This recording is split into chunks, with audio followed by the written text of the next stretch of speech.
Bonjour RTB de 5 interventions à étrangère du Burkina Faso. Quelle a été la position de notre pays sur la scène internationale?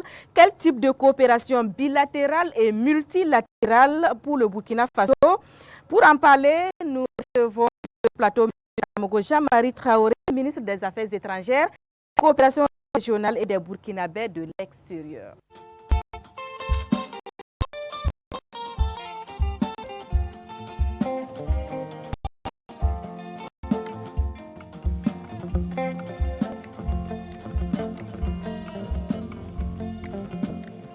Bonsoir, monsieur le ministre. Bonsoir. Merci de répondre à l'invitation de la RTB en diplomate. Vous êtes venu présenter vos lettres de créance au grand show de la RTB. C'est ça. Merci de nous faire l'honneur. Oui, et Christine, en 2025, le Burkina a une fois de plus exprimé sa vision de la politique étrangère. Une politique faite de diversification des partenaires fondée sur le respect mutuel, le respect de la souveraineté et surtout porteuse de développement. Quelques faits avec à vous-même, Christine Koulibaly.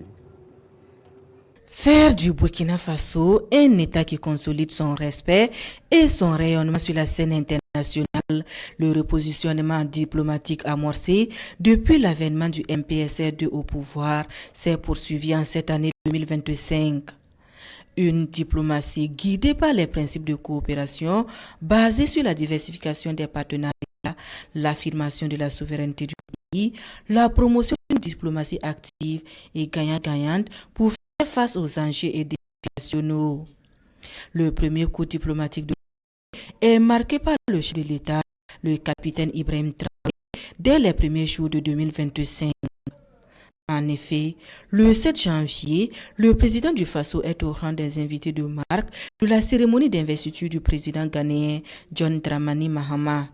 Les images font le tour du monde et la portée diplomatique diversement interprétée. Ce rapprochement est célébré par les restés pendant des années de part et d'autre de la ligne de partage régionale. La volonté des deux chefs d'État de redynamisation de l'axe Ouagadougou-Accra sera matérialisée en octobre 2025 par la tenue de la commission mixte de coopération. Elle acte de grandes décisions de mutualisation des ressources et des efforts pour un développement solidaire. Mai 2025, le président du Faso atterrit à Moscou, escorté d'avions de chasse. Il est l'un des invités de marque de la célébration du 80e anniversaire de la victoire de l'Union soviétique contre le nazisme. Le séjour est mis à profit pour renforcer une coopération déjà au beau fixe. Le séjour sera par ailleurs une occasion pour dynamiser l'axe Ouagadougou-Caracas à travers cette audience entre le capitaine Traoré et Nicolas Maduro. Nous avons entamé un nouveau chemin ensemble, dira le président de la République bolivarienne, qui a du reste traduit sa reconnaissance aux autorités burkinabées qui ont fait le déplacement de Caracas pour son investiture. La délégation burkinabé est conduite par le président de l'Assemblée législative de transition. Le chef du gouvernement, portant sa casquette diplomatique, portera la voix du pays à la tribune de la 80e session de l'Assemblée générale des Nations unies.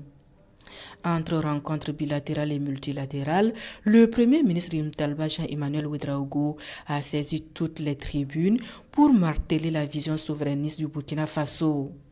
Au nom de cette souveraineté, la représentante résidente du système des Nations Unies est déclarée persona non grata au Burkina Faso le 18 août 2025.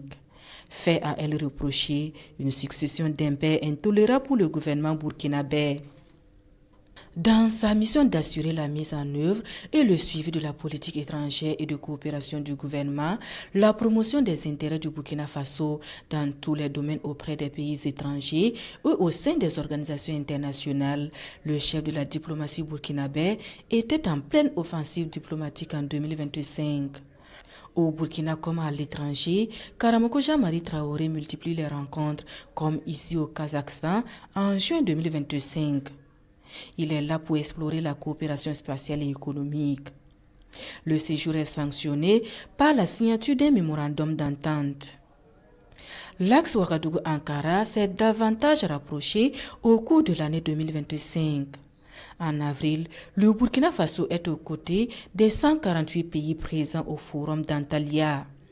Jean-Marie Traoré en a profité pour échanger avec ses homologues de la Turquie, de la Serbie, d'Azerbaïdjan et de Chypre.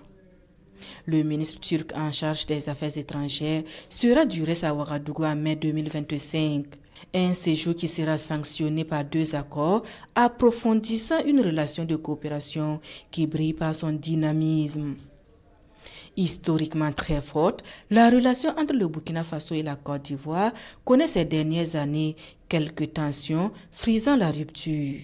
Cette visite du ministre ivoirien en charge des Affaires étrangères s'inscrit dans une démarche de reprise du dialogue. L'actualité diplomatique, c'est aussi et surtout la visite des afro-descendants et membres de la diaspora africaine au pays des hommes intègres. Le signe visible de la vitalité de la diplomatie burkinabé, c'est ce ballet diplomatique à la présidence du Faso. Une dizaine de pays renouvellent leur volonté de coopération avec le Burkina Faso à travers ces présentations de lettres de créance. Alors, Monsieur le ministre, la coopération entre le Burkina et ses partenaires bilatéraux a été très active en 2025. En dehors de ce que nous avons entendu dans le reportage, quels sont les aspects que vous souhaiteriez préciser ce soir avec nous? Très bien. Je dois véritablement féliciter le travail qui a été fait et qui fait un balayage d'ensemble de l'activité au cours de cette année. Je dirais que je n'ai pas grand-chose à ajouter. Sauf que les dernières activités, au titre desquelles je pourrais citer par exemple la tenue de la commission mixte avec le Maroc. Alors nous avons eu un travail fructueux. Il y a eu également la visite de mon homologue de l'Égypte, accompagné d'hommes d'affaires ici au Burkina Faso au cours du mois de mars dernier, je crois. Et enfin, la visite du ministre des Affaires étrangères de Cuba, qui a d'ailleurs profité de son séjour pour déposer des gerbes de fleurs ici, même au mémorial Thomas Sankara. Donc ça, c'est vraiment au plan bilatéral. Je voudrais également ajouter un point sur la question de la diaspora du Burkina Faso.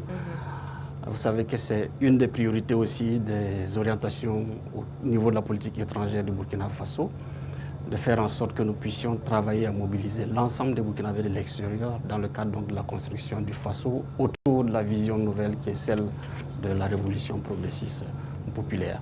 Donc je voudrais vous féliciter véritablement pour cet élément.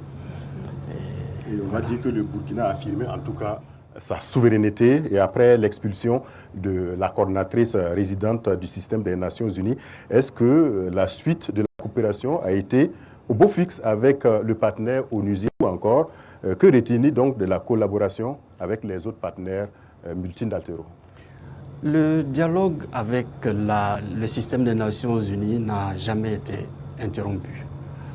Et l'incident de l'expulsion est un message pour dire que lorsqu'un État a une vision claire des politiques bien structurées et des priorités, et que des signaux sont donnés aux partenaires de s'aligner sur nos priorités, il est bon que ces partenaires s'alignent sur ce que nous avons défini. Autrement, il nous revient de droit de prendre des décisions souveraines et c'est ce que nous avons fait pour ce qui concerne donc la coordonnatrice du système des Nations Unies.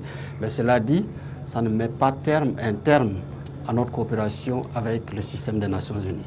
C'est une façon de dire que désormais, nous assumons les nouvelles orientations que nous avons prises et nous souhaitons que tous les partenaires qui partagent notre vision ou qui souscrivent un tant soit peu à notre vision puissent s'aligner sur ces nouveaux instruments qui donnent les orientations assez claires. Donc je dirais que la coopération se poursuit avec le système des Nations Unies, avec l'ensemble des agences que je salue ici d'ailleurs et que j'invite toujours à suivre la voie qui a été tracée, les orientations qui ont été données et les balises que nous avons posées dans le cadre donc, du développement du Faso. Alors, Monsieur le ministre, vous avez tantôt évoqué la question de la diaspora, une diaspora qui s'est fortement mobilisée en 2025 pour soutenir les actions de développement, mais aussi la lutte contre le terrorisme à travers les diverses contributions. À l'heure du bilan, est-ce que vous êtes satisfait de la participation de cette diaspora? Je dirais oui, sans hésiter. Et d'ailleurs, j'en profite pour saluer cette belle diaspora qui reste en constance mobilisée pour apporter son soutien au président du Faso. Vous savez, cette année, la contribution volontaire de la diaspora, c'était 27% des contributions volontaires au titre de fonds de soutien patriotique. Cela représente environ 500 millions, mais ça représente encore peu à côté du potentiel mobilisable. C'est un signal qui montre qu'il y a une dynamique de consolidation qui est en cours, parce qu'on est passé du simple à pratiquement 167% de mobilisation. Et c'est dire qu'il y a un grand potentiel au niveau de la diaspora. Mais la mobilisation n'est pas que monétaire, et c'est ce que nous avons tantôt dit. Il y a une extraordinaire mobilisation au fonds de soutien patriotique non monétaire et qui est portée par la diaspora et qui consiste à faire des relais positifs sur le pays. C'est des dividendes que nous ne mesurons pas en termes numéraires, mais c'est des dividendes qui peuvent se constater sur la reconstruction de l'image du pays à l'extérieur. Vous faites allusion au transfert de compétences, de connaissances. Non seulement les transferts de compétences, mais aussi il y a, vous savez, notre souhait c'est que chaque Burkinabé à l'extérieur soit un vecteur transformateur. Ils sont en contact avec d'autres citoyens qui ont souvent des clichés, des stéréotypes sur notre pays. Ils travaillent toujours à transformer ces gens pour qu'ils comprennent, à déconstruire justement ces stéréotypes. Et c'est de cette façon qu'on peut travailler à consolider le positionnement du pays à l'échelle internationale. Alors, Monsieur le ministre, le Burkina Faso, le Mali et le Niger sont depuis peu dans une dynamique confédérale et sur le plan diplomatique, les actions sont désormais coordonnées. Et entre rencontres de haut niveau, communication conjointe et décisions communes, la diplomatie de l'espace confédéral aura donné des exemples de dynamisme au pays et organisations sous-régionales et internationales. Retour donc sur les grandes actions diplomatiques de la Confédération AES, c'est avec Sékou Zongo. Créé le 16 septembre 2023 sous l'appellation Alliance des États du Sahel, AES, avec une architecture de défense et d'assistance mutuelle au profit de ses populations, l'AES va évoluer à une confédération des États du Sahel le 6 juillet 2024 lors du premier sommet des chefs d'État. Une évolution préparée le 17 mai de la même année par les ministres des Affaires étrangères des 3 pays sur instruction des 3 leaders. Dès lors, la diplomatie de la Confédération AES se met en branle. Désormais, les 3 pays réunis dans la Confédération parlent d'une même et unique voix. 5 jours après le sommet de Niamey, soit le 11 juillet 2024, les chefs de la diplomatie de la Confédération condamnent vigoureusement dans un communiqué conjoint les propos du commissaire de l'Union africaine en charge des affaires politiques, paix et sécurité lors de la 65e session de la conférence des chefs d'État et de gouvernement de la CEDEAO tenue le 7 juillet 2024 à Abuja. Les chefs de la diplomatie de l'espace dénoncent une ingérence dans les affaires des États membres. Pour bâtir une diplomatie forte, les rencontres se multiplient. Le 16 septembre 2024 et pour marquer l'an 1 de l'Union, les ministres des Affaires étrangères se retrouvent à Bamako au Mali. C'est la première réunion des chefs de la diplomatie de l'espace confédéral. Ils définissent le cadre de la mise en œuvre de la vision des 3 chefs d'État, surtout dans son volet diplomatique. La Confédération est donc lancée dans une diplomatie active et efficace. Il s'agit là de répondre aux défis géopolitiques auxquels fait face la Confédération. Le 22 décembre 2024, c'est le Collège des chefs d'État qui monte au créneau dans une déclaration conjointe. Il dénonce les manœuvres déstabilisatrices de la France en complicité avec des chefs d'État africains. Le communiqué fustige la décision de proroger pour 6 mois le retrait du Burkina Faso, du Mali et du Niger de la CEDEAO. Des faits graves qui amènent le Collège des chefs d'État à faire de l'espace confédéral un théâtre unique d'opérations militaires. C'est dire que la souveraineté de la Confédération des États du Sahel est non négociable et les dirigeants y tiennent fermement. Les chefs des départements des affaires étrangères du Burkina Faso, du Mali et du Niger se retrouve donc cette fois-ci à Ouagadougou le 26 janvier 2025 pour définir les types de relations entre la Confédération des États du Sahel et la CEDEAO. Une rencontre de haut niveau qui a permis une convergence de vues des ministres sur une approche globale des futures négociations avec la CEDEAO, en ayant bien entendu la souveraineté comme boussole. Point de répit pour les chefs de la diplomatie de la Confédération, ils étaient pour une énième fois en conclave à Ouagadougou le 26 novembre 2025. Une rencontre au cours de laquelle les travaux se sont penchés sur la marche confédérale. C'est dire que la diplomatie aésienne est bien rayonnante, en témoignent les concertations permanentes des 3 chefs d'État confédérés sur les grands enjeux mondiaux, renforçant ainsi la visibilité et la reconnaissance internationale de la Confédération.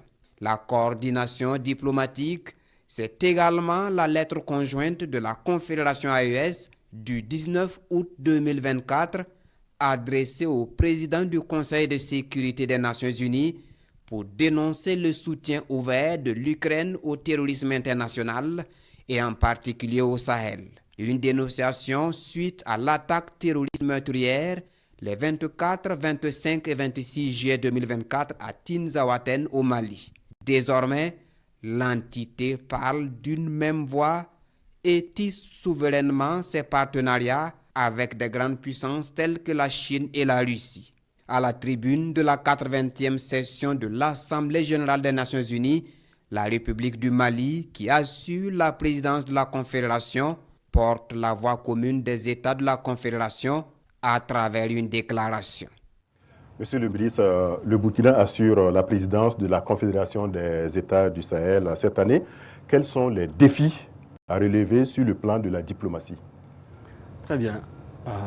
Comme vous l'avez suivi, effectivement, depuis décembre, le capitaine Traoré assure désormais donc, la présidence de la Confédération, qui est un espace toujours en structuration. Il est clair que son action va s'articuler autour de 3 axes majeurs. Le premier, il s'agira de consolider les actions qui ont été initiées durant la présidence inaugurale pour éventuellement les parachever. Il s'agira également d'entamer les actions qui ont été planifiées durant la présidence inaugurale et qui n'ont pas pu être réalisées, de les entamer. Et il s'agirait également d'identifier et d'inscrire de nouvelles actions dans le cadre donc, de ce nouveau mandat. Donc je dirais que les chantiers sont immenses, les défis restent énormes en termes de consolidation de la structuration de l'espace AES. La voie, elle est davantage consolidée et elle va l'être au fil de la mise en place des institutions et au fil de la mise en route des différents programmes intégrateurs qui sont dans le tunnel pour ce qui concerne la Confédération des États du Sahel. Au-delà, quels sont les grands chantiers pour 2026 dans votre département ministériel? En termes de perspective. En termes de perspective, nous poursuivrons nos actions en lien avec la consolidation des actions souverainistes, c'est évident, pour rester toujours en phase avec l'esprit de la révolution progressiste populaire. Nous poursuivrons toujours le chantier de mobilisation de la diaspora pour faire en sorte que la contribution de la diaspora, non pas seulement, comme je l'ai dit, en termes numéraires, mais sous d'autres plans, puisse se consolider. Et nous poursuivrons naturellement nos actions diplomatiques dans le cadre du renforcement du positionnement et du rayonnement du Burkina Faso. Et en cela, je pense que les acteurs de la communication, de l'information ont un rôle majeur à jouer parce que, comme vous le savez, une action diplomatique qui n'est pas accompagnée par l'instrument de communication et d'information impacte moins par rapport à ceux qui utilisent cet outil. Donc c'est l'occasion pour moi de saluer tout le travail qui a été fait à travers votre département d'accompagnement, de relais, d'information, mais aussi de recentrage pour ce que nous avons pu faire au plan international. Merci, Monsieur le ministre.